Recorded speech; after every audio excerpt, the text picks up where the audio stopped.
Welcome to 2016 presidential candidate interviews. Today I'm interviewing Heart Doc Andrew. He's running as an anchor baby. Hello and welcome to the interview. How are you doing? Yeah, I am wonderfully hungry, and Mr. Prince, I'm hoping now you know for sure whether you have a healthy appetite too or not. So, absolutely. All right, it's wonderful knowing through our healthy appetite or hunger that you and I both aren't having a heart attack at the moment. Okay. And having a heart attack is terrible. So this doesn't know we're not having something terrible. We just proved medically it's the opposite of terrible. And Mr. Prince, the opposite of terrible is wonderful, isn't it? That's right. Yeah, there you go. The medical proof of it. And you kind of laughed at it, about it, because prior to our meeting, right, you've not really heard anyone say they're wonderfully hungry, have you? I have not. Right. So, yeah, the novelty is most people enjoy novelty, and clearly you do. So you laughed about it. But we go, well, though you've not ever heard of wonderfully hungry before, Mr. Prince, you've heard of healthy appetite, haven't you? Correct. And that phrase is true, is it not? Absolutely. All right, so think on this. You and I both agree it's true. It's also commonly accepted it's true. Let's think about it mindfully, breaking it down, being healthy. Is that not wonderful? Absolutely, yeah. Right, and appetite, is that not the same thing as hunger? There might be a slight distinction. Well, in the thesaurus, it's actually listed as a major synonym, either number one or number two. Interesting. And that's what it means, synonym, that it's linguistically equivalent. And we can test it. If we lose our hunger, don't we lose our appetite? Yes, we do. And if we lose our appetite, don't we lose our hunger? Yes. Yeah, so there you go. We tested, and yeah, it is true. So there you have it. When we really think about it mindfully, healthy appetite, which we all, you and I agree is true, and it's also commonly accepted as true, think it through, it's the same thing as wonderfully hungry. Healthy is wonderful, appetite, same thing as hunger. All right. And so, therefore, wonderfully hungry must be true, too, though you've not heard it prior to our meeting.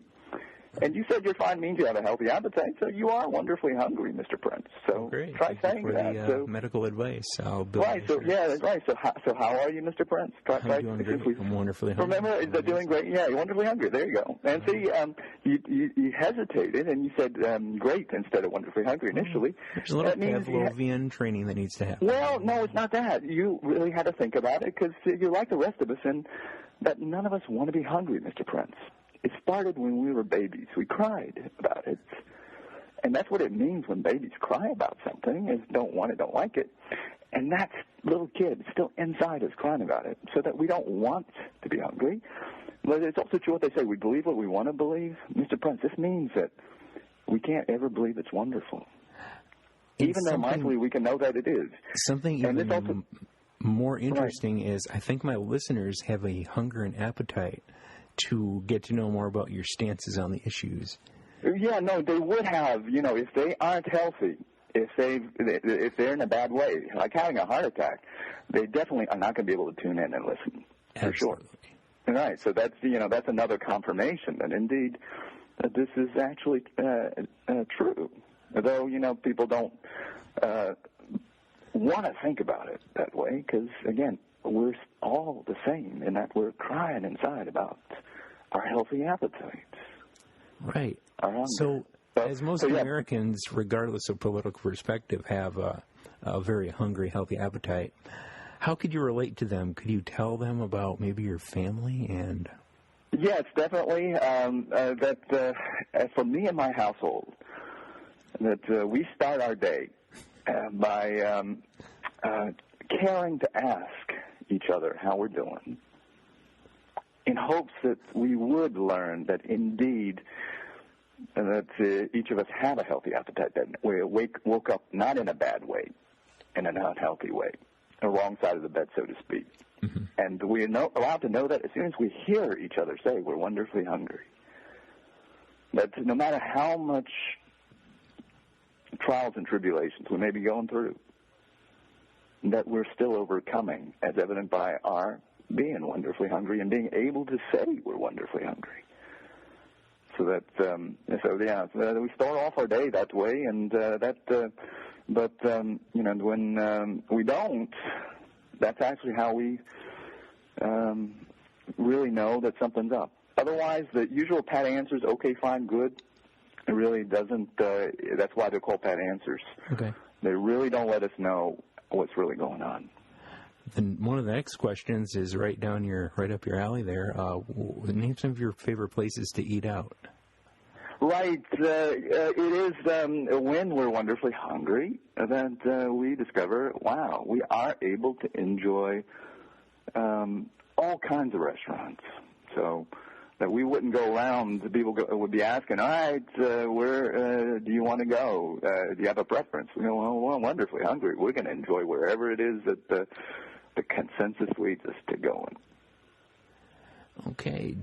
Do you have any favorite junk food? Do you allow that into your wonderfully hungry? I enjoy all junk food, and when people go, "Hey, you're a cardiologist. How can you say that junk food is healthy?" And go, "Well, actually, what we've learned is that it isn't, and it's never been what we've been eating. It's always been how much we've been overeating." Interesting. Right, so that the junk food came into place, people blaming food for their health issues. But see, the problem has always been actually us, the man in the mirror, and that's when we're terribly hungry, because we've not been saying we're wonderfully hungry, because we can't believe it's wonderful. We need to say our default condition is terribly hungry if we're not saying we're wonderfully hungry. That we're wolfing down food to overeat to be full. That's the consequence of being terribly hungry. And that's when we have problems and a lot of health issues. And if we're not aware of this going on, again, you and I, prior to our meeting, you said you've not ever heard anyone say they're wonderfully hungry. So out of ignorance, you've not known about it. That's actually what's behind the health issues. That we would ultimately make food the scapegoat. But when the whole time it's been that our issue with our healthy appetite. And why are you running to be president of all the wonderfully hungry Americans?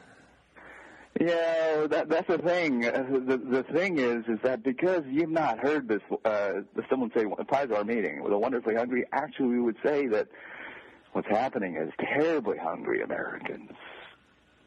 And so the reason for running is that there is a need for leadership for terribly hungry Americans to be led and to see by example that we all need to be wonderfully hungry instead.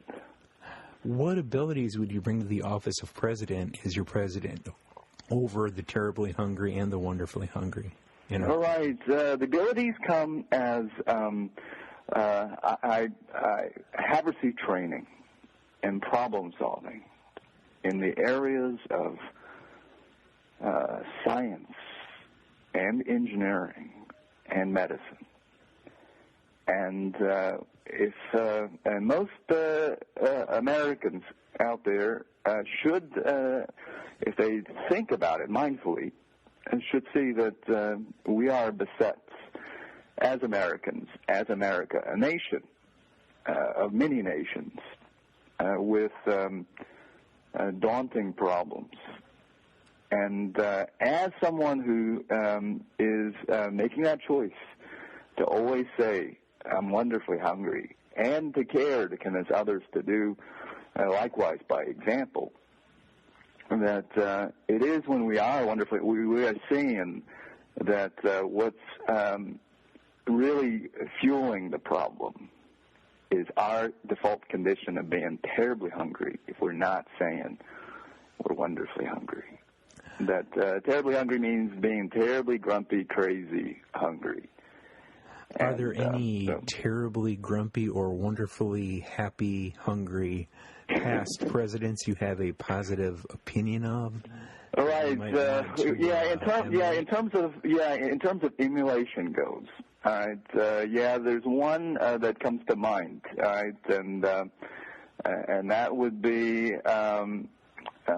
General George Washington, who became President George Washington when people just enamored with his miraculous victory over the Redcoats with the limited resources he was given the limited amount of troops, and the troops that he had all being barefoot and half naked, and not given enough ammunition either. That he didn't win just a few battles, but all the battles and the Revolutionary War. That they wanted to make him king by all historical counts, and he turned them down even. And then when they elected him as president, he subsequently also did the amazing thing of saying 2 terms was enough. So that would be someone that definitely, historically, we would point to as was not misbehaving terribly at all at any time. Are there any angry gluttons or angry people masquerading as wonderful? Yeah, no, we wouldn't say, right, no, well, see, here's the thing we would say. We would say that terribly, to say someone's a glutton means that I have the knowledge of knowing how much they ate, and that I was there to measure, weigh their food, and to determine that they overate. All right, but in terms of a president, that I would say, so on one hand, General George Washington and becoming President George Washington is someone that I would say, well, that's an example of someone I would say behaving wonderfully and is in the category of being wonderfully hungry. And then there's the example of, for this heart doctor, the one example that he would hope he would not be, right, for different reasons. That I'll give you in a second, Mr. Prince. But I would hope not to be like Bill Clinton, because Bill Clinton subsequently was afflicted with cardiovascular disease, and that would be terrible for a heart doctor to have cardiovascular disease, because. Right, people see me, consult with me in hopes of not having a heart attack, and so if I ended up with cardiovascular disease, it'll pretty much end my career in that arena, because who'd want to see a heart doctor who hasn't been able to keep himself from having heart disease? So that's how I would put it in a medical perspective. Which president? Okay. Some people view the government as terribly hungry, not wonderfully hungry, and they think there's parts of its appetite that should be decreased or abolished. Are there any things within government that you'd want to decrease and abolish so it can go from terribly hungry to wonderfully, functionally hungry? Right. The government actually should be there to help its citizens, its people, to realize their potential, to be the best that they can be. And so I wouldn't say so much that I would focus on, let's chop this or that, but I would say that what we really need, and this is coming from someone who's trained in problem solving, and given the recognition that we've got lots of terribly hungry Americans misbehaving terribly throughout all the population, including those who are members of the government. Now, that's where it has to start, and so that what we involved in government would have to take on that role as being a leader, to lead people there, to be examples, shining examples. Because it never works to be advising people to do something when we aren't doing what we're advising. That doesn't work for kids either, do as I say and not as I do, or do as I advise but not as I do. So that I would add something to governmental responsibility, so it wouldn't be chopping anything off straight away. But would be adding this responsibility that doesn't have a dollar price tag to it. So that's important to recognize, because we with the economy, we are cash strapped. So, are there any other things you would like to add to the dinner plate of governments? Maybe some healthy foods. That's the thing. It's back to that message again. It's when we're terribly hungry. We're all set on wolfing down food to overeat to be full, and because we're doing that, we are making food and what's on the plate a scapegoat is what we're doing. It's when we're wonderfully hungry, we can go past that, not set our heart on what's on the plates, and go from wolfing down food to overeat to be full, but just looking forward to enjoying our next meal, whatever it may be on the plate. And cognizant that we aren't going to make ourselves sick, because that eating till full, losing our healthy appetite, it's actually tantamount to making ourselves sick. And so that's, basically, and that's actually what we as Americans have to recognize. And as a physician, that I would bring to the presidency is the acknowledgement that that's really what this country's facing, because Americans losing their health is actually the most priceless thing each American possesses. That they may be a Warren Buffett with billions, and if they lose their health, they could spend all their billions and not ever buy it back. Mm-hmm. Let's go into taxation. There's some people that view government as this gobbler up of our money, and they think it yes. should be changed. What's your stance on how the government consumes their tax money? Yeah, my stance is an acknowledgement that throughout history and to the present day, none of us want to pay taxes. And so that if the percentage is more than 0%, we're always going to be having a tendency in our heart to say it's too much.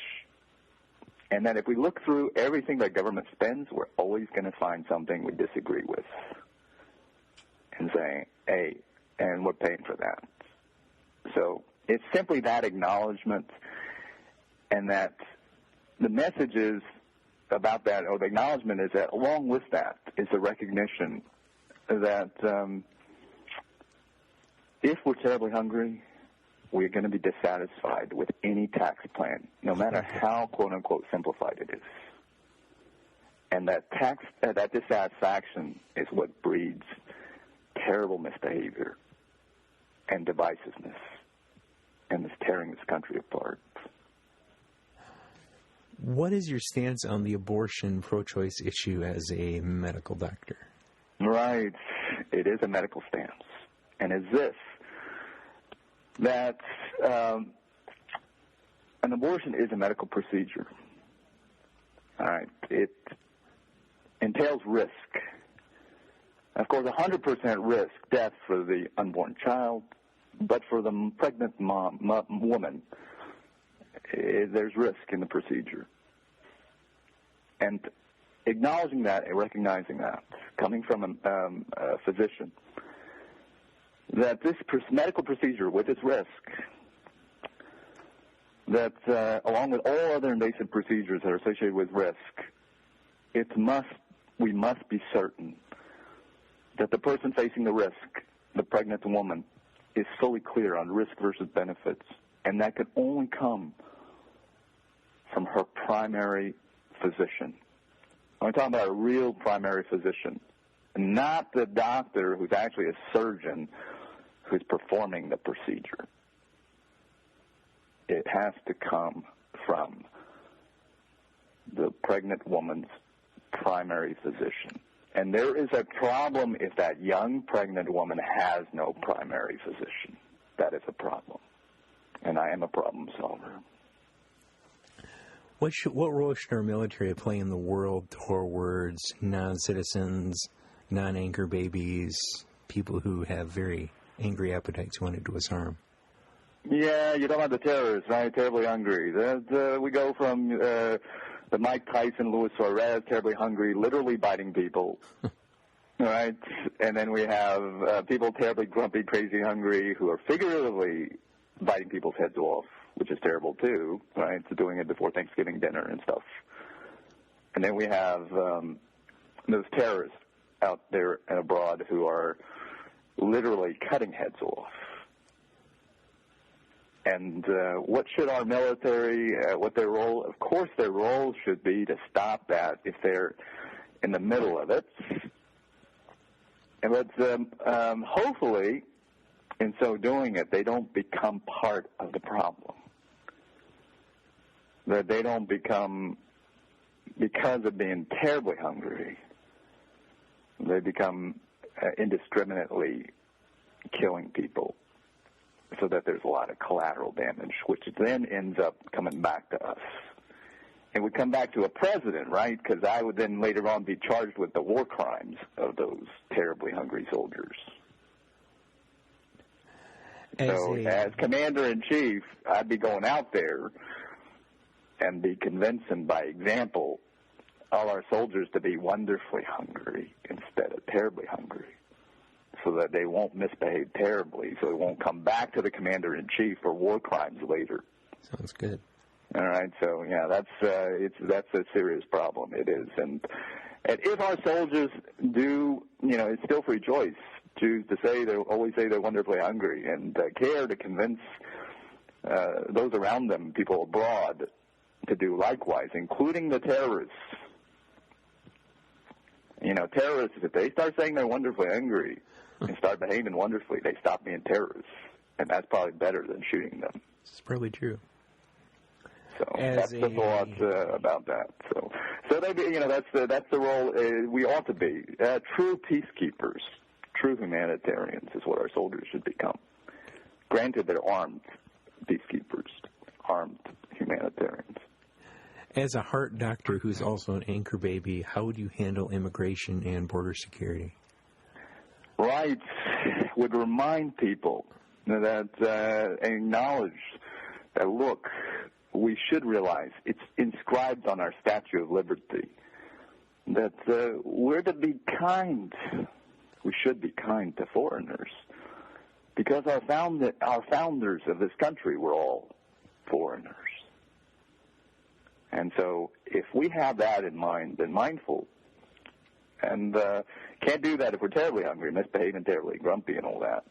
If we're wonderfully hungry, we will be able to easily do the right thing with regards to the immigrants, which should be on an individual level, per individual. That we shouldn't be stereotyping them and grouping them and corralling them. A few bad apples misbehaving terribly hungry, and then give up on the rest of them. So there'll be a few that will choose to remain terribly crazy, grumpy, hungry. Will refuse, and it's their free choice. We are a country where we acknowledge, we respect people's free choice in all manner of things, including not saying they're wonderfully hungry and they're remaining terribly hungry, misbehaving terribly. But we shouldn't then throw out the entire group, you see. So that's being kind. I mean, we listen, hear, care, as we should be. And it's historically, this country's been founded on that, and is the reason that America is great, a great country. If it weren't a great country, there wouldn't be immigrants, would there be, Mr. Prince? That's true, that's true. So, as an anchor baby who's a heart surgeon and is not... No, heart doctor. Got to make the distinction. Okay. Not a surgeon. So. Excuse me. Yeah, that's all right. As a heart doctor who is a anchor baby and not considered part of the traditional, quote-unquote, majority in America, how do you perceive the issue of race and discrimination in our country? Oh, right. Yes, acknowledge that the issues with race, issues with discrimination, is terrible misbehavior. That it's coming from people who are really not doing well. All right, because this condition that we have when we're terribly crazy, grumpy, hungry, it is not a condition of being well, and that we should acknowledge that when we see this happening, especially toward our immigrants, but transferring to those who have that ethnic background of being different from the majority. For whatever reasons, there's several reasons to for people to stand out. And sometimes it's just in their free choice that they may choose to be in appearance different from the majority. That we recognize that the misbehavior that comes that's in the category of racism or being discriminatory, it's just unkind behavior, and is actually a sign of things for that individual exhibiting that behavior that they aren't well. And for us to discriminate against them is actually hypocrisy, because they themselves are exhibiting behavior that sets them apart. Doesn't mean we should say, the rest of us that are a majority that are behaving well, that we should now behave terribly toward them, so that we become as they are. So this requires a lot of mindfulness, and it's something that we actually need help, but it starts with making that mindful choice to do it. Just as my household and we make that choice every morning to care to greet each other, to care to ask each other how we're doing. And choosing also to not accept a pat answer, to really, and that's what it means to really listen, but that's also what it means to really care.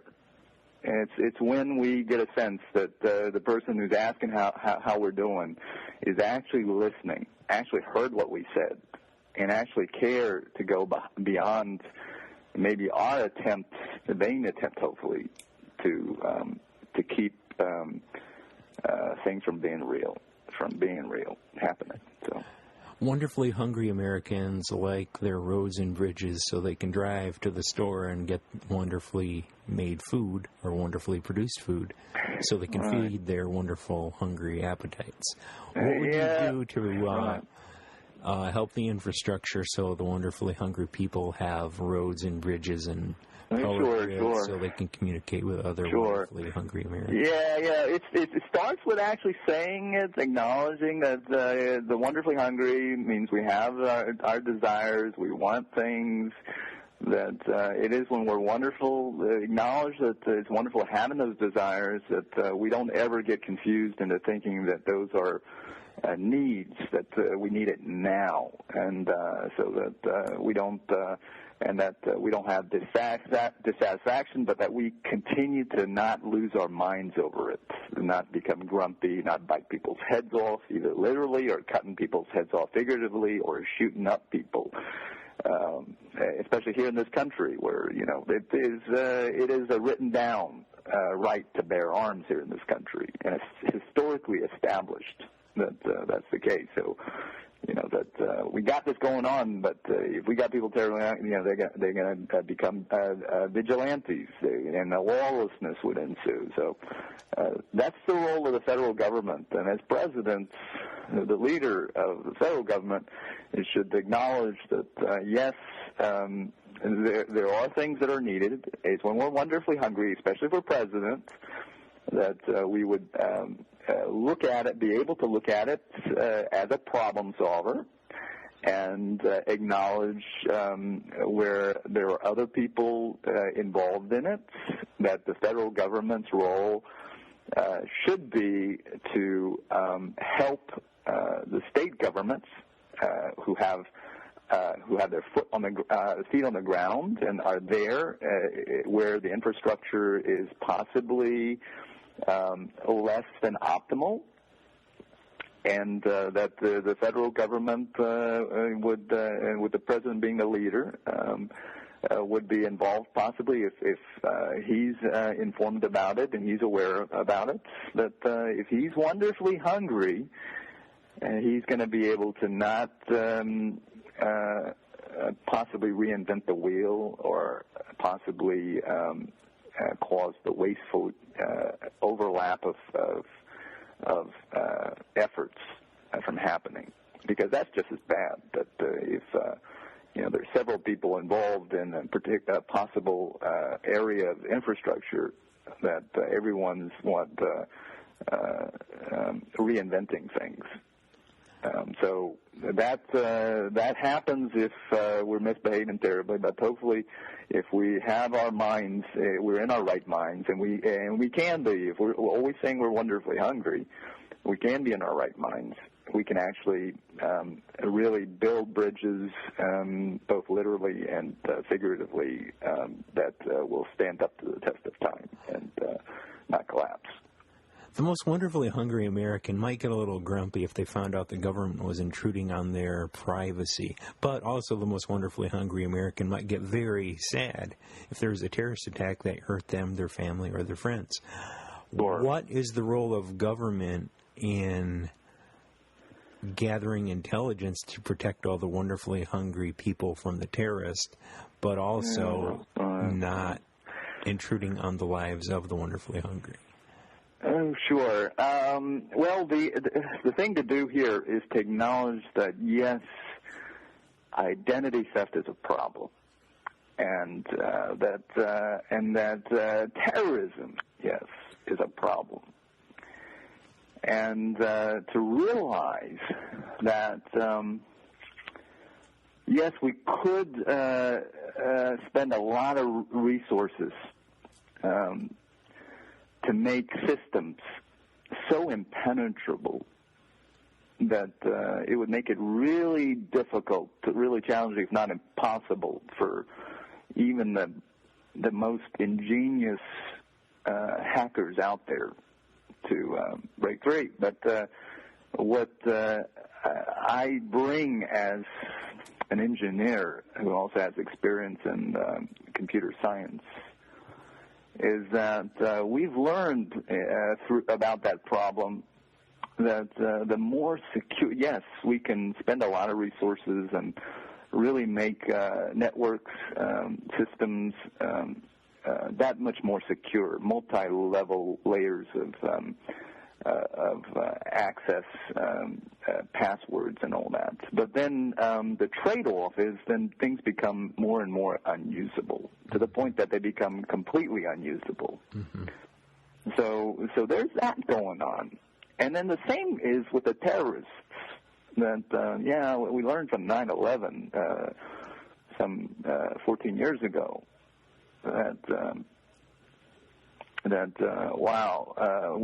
Terrorists, who would have thought that they could do the damage they did, the World Trade Center falling, towers falling in New York. That brought home that, and so now we have Homeland Security, and now we have all that's going on with the airline industry that turned things around there for making things more secure. And we can still increase that.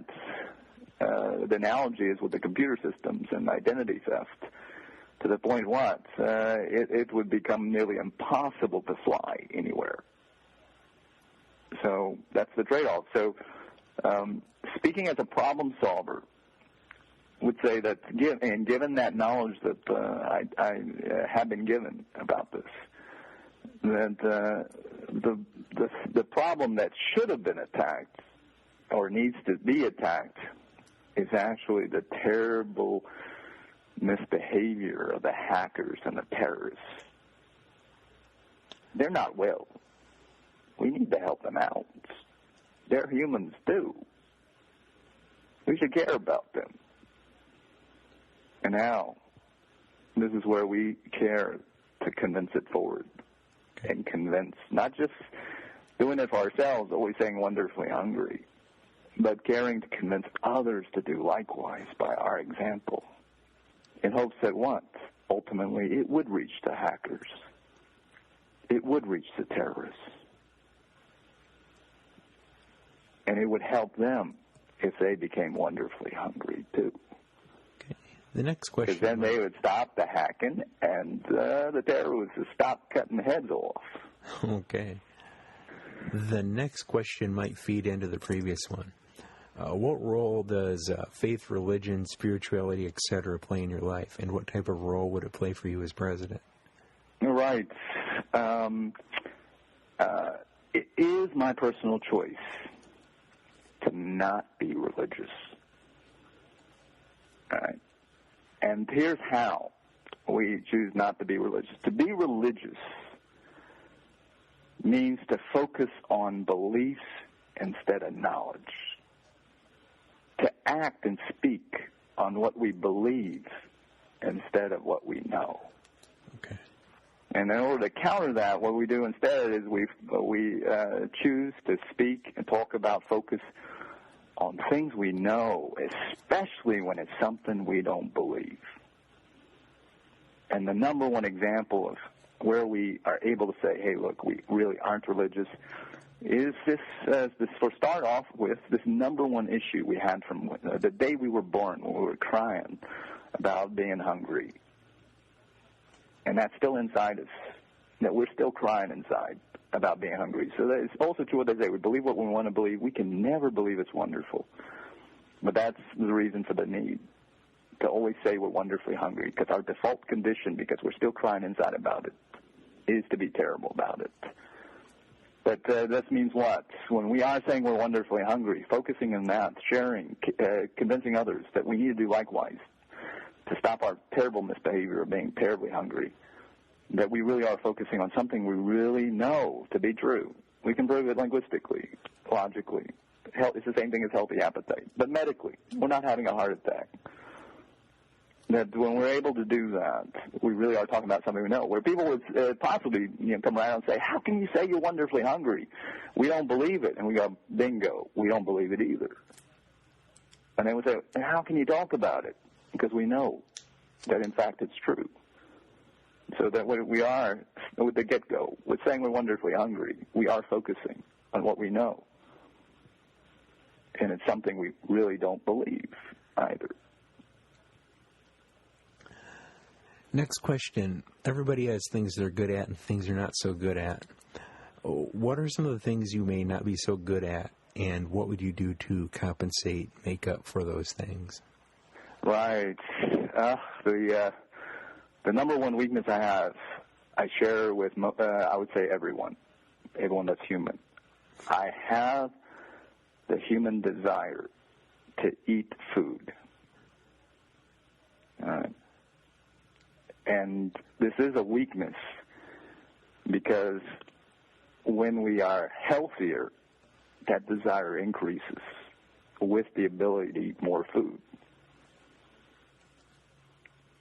And what this problem solver has learned, because it's his own problem to solve it, is to always say, we're wonderfully hungry, and care to convince others to do likewise by example. Are there any other issues you would like to discuss that have not been covered by this interview?